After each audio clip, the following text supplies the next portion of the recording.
Je commencerai par dire qu'aujourd'hui, qu'est-ce qu'on recherche dans les cadres des opérations du commerce extérieur? On recherche, la facilitation. 2, la réduction des délais. 3, la réduction des coûts pour les opérateurs pour faire que nos opérateurs économiques soient plus compétitifs, plus réactifs, plus rapides, avec plus de célérité, etc. Et puis, qu'on leur donne de la prévisibilité, c'est-à-dire qu'il ne faut pas qu'ils soient surpris au moment de faire une opération de dédouanement, par exemple, par le fait qu'on leur demande un document supplémentaire, par les délais que prend une procédure, etc. Donc, des systèmes dématérialisés ou des systèmes virtuels comme Portnet permettent de donner ou de répondre à ces 3 ou 4 problématiques.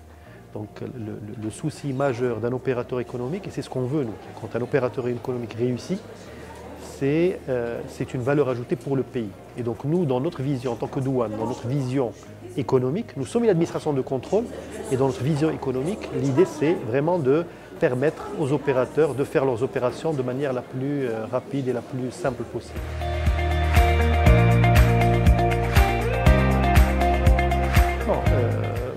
Beaucoup de choses. D'abord, nous avons été, en tant qu'administration de douane, parmi les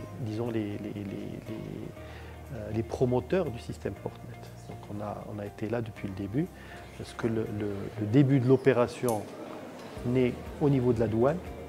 Donc il y a une déclaration douanière, soit d'importation, soit d'exportation, et après, ces opérations donnent lieu soit à des contrôles douaniers, mais aussi à des contrôles d'autres organismes comme l'ONSA, comme le ministère de l'Industrie, etc.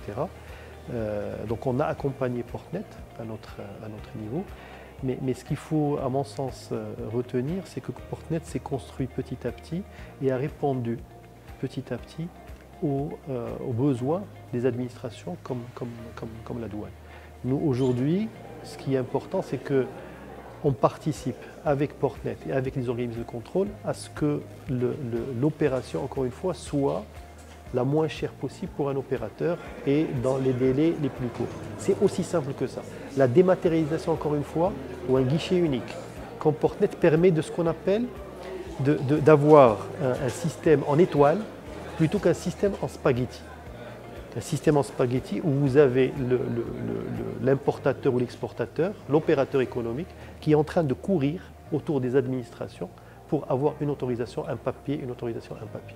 Et donc là, aujourd'hui, c'est Portnet qui joue ce rôle et qui fait en sorte que les demandes passent via Portnet, vont directement à l'ensemble des intervenants concernés, et puis la réponse, elle arrive au niveau de Portnet et elle est encore une fois dispatchée. Donc c'est ce modèle-là que nous avons su au niveau du Maroc construire. Vous avez le Portnet qui est au milieu. Alors bien sûr, Portnet demain, il faudrait qu'il mue. Il faudrait qu'il devienne, non pas Portnet, mais je ne sais pas, Comexnet, pour toucher également, pas l'activité portuaire uniquement, mais aussi l'aéroportuaire, le terrestre, etc., le ferroviaire éventuellement.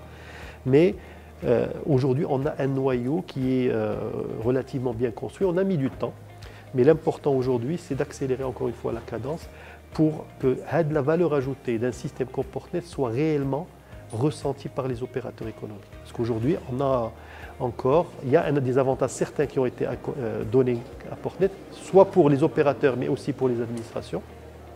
Mais il faut qu'on aille plus loin pour que tout cela devienne encore plus fluide, encore plus rapide, encore plus simple.